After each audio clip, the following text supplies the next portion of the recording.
Let me tell you a little something about money. You will never see the great spaghetti with money. This video is called The Deeper Implications of Being Rich During Jesus' Time compared to the deeper implications of being rich during our time.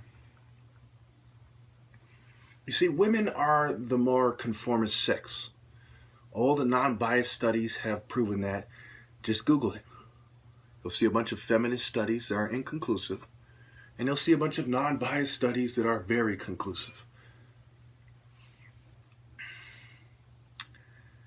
Matthew 19:23, James 5, 1 through 7, both make it clear that it was during Jesus' time nearly impossible for a rich person to be a spiritual person, a holy person, or a deeply religious or religiously convicted person. Then Jesus said to his disciples, "Truly I tell you, it is hard for someone who is rich to enter the kingdom of heaven. Again, I tell you, it is easier for a camel to go through the eye of a needle than for someone who is rich to enter the kingdom of God." Now remember, he was talking to that group of people. This was before money could buy you a beach house, across the country, in Hawaii, or or a nice home in Beverly Hills. Back then, being rich was having a fairly decent primitive house and some very cheap primitive labor. I mean, there are middle-class people here nowadays who can afford to hire, 10 Mexicans every week. Go to Home Depot, right? Or 10 immigrants of whatever race. You get my drift. And that was the equivalent, The super rich class during Jesus' time were equivalent to the middle class of our time, if that. They didn't have the nice stuff that we have. They didn't have computers. They didn't have air conditioning. They didn't have Mercedes-Benz. They didn't have nice yachts. So now, if one is going to truly be calculative, right? It's true science versus Masonic pseudoscience for the benefit of cheaters, liars, and puppets for the elite.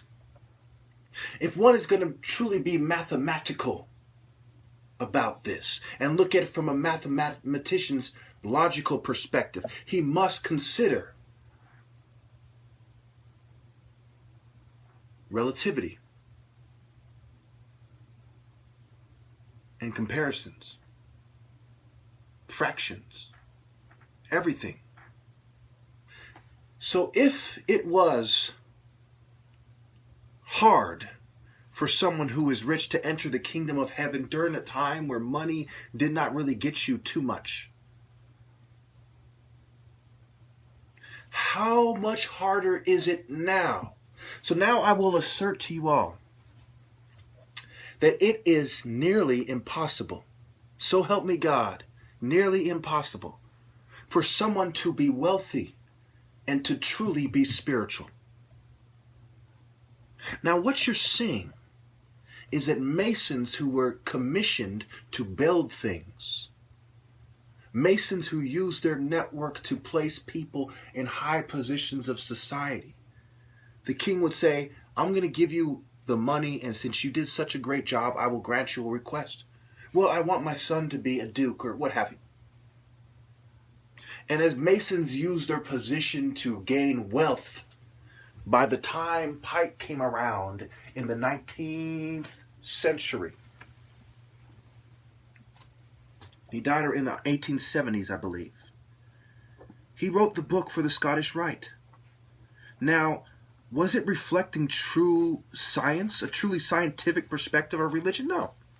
Because he was speaking to a group of rich people. He himself was a Confederate general who was hiding his wealth just like the bankers do to this day. Just like many Masons do. Secret societies, secret bank accounts, secret oaths, secret rituals. So what did this guy say? He said, well, the general understanding of Masonry basically is, a bunch of things, ... to win wealth, to subjugate men by our intellect. So now you are seeing videos like a deeper materialism from a New Age Buddhist. You are seeing the evolution of money and mind control using technology and new pharmaceuticals and drugs and new forms of coercion and blackmail. Even when I was at University of Phoenix, the largest college in America, they taught me that there are 5 forms of power: knowledge power, expert power, legitimate power, reverent power, and coercive power, on record. In the group's collaboration class, they said, one of the 5 main forms of power is coercive power, the power to blackmail someone. And of course, that applies to spiritual leaders who, on record, have collaborated with the government, during Hurricane Katrina and other times, on record, and even right now, to push the American agenda and American values. We see them bending over to LGBT values, in San Francisco, where the politics and the political left of the government have a stronghold. We see ordained ministers in psychiatric institutions and psych wards. So yes, we are seeing a Masonic infiltration using the government and mental health and their political parties and so on to change the philosophies and sentiments of society to where they twist doctrine. Now, listen very carefully. Religious men have always been poor until they were always poor until the Catholic Church and Freemasonry came along. And I mean truly religious, not some rich Jew who betrayed God, but truly religiously convicted men. It's always how it was. In fact, it's always been how it is. It's always how it is. What changed is people's perspective, their perception of who's a religious person. You see these rich New Age gurus making hundreds of thousands of dollars. We see these rich Christian, evangelical preachers on TV buying $10 million homes and so on. So what happened? Well, the evolution of mind control and, controlling the people with money and technology. And so now people are starting to say, well, it is okay to be rich and to speak. And I will go one step further. The average female especially says, well, I'm not going to listen to anybody about any important matters, including religion, unless they have money. I say it again. The average female, and almost every single attractive female, says, I am not going to listen to anybody about any important matter unless they have money. And that includes these college professors at Stanford. And, they get paid a lot. What, do you think they get paid the same as a community college instructor? They get paid a lot. So they're not listening to anybody unless they have money. This is the general trend with women. It wasn't always like that. All the early Christians followed people who were poor. All of them. All the early Buddhists.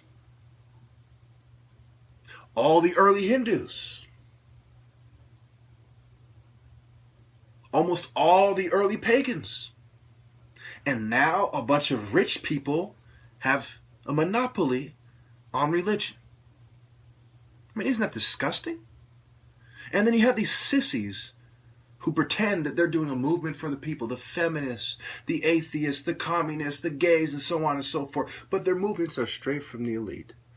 And they have different councils and committees and groups that determine whether or not the ideas from their think tanks should be applied on society.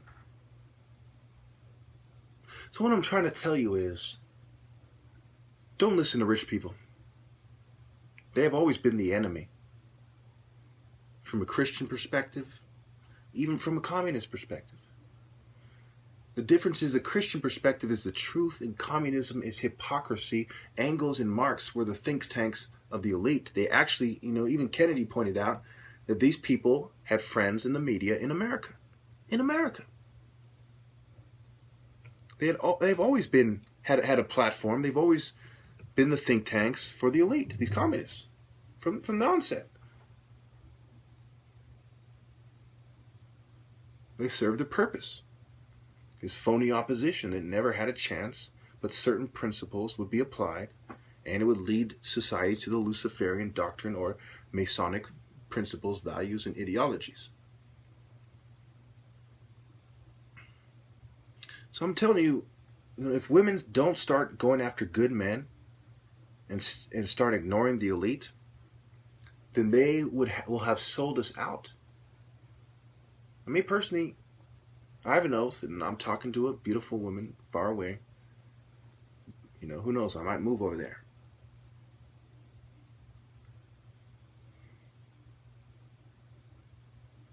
So it doesn't matter, as far as personally, if women all started, admire me today, it wouldn't change anything. This is simply the truth.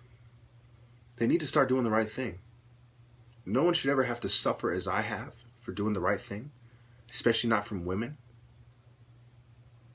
And women need to start doing the right thing. If women want equality, it's more than just dressing modestly. It's more than just, doing what they think they should do.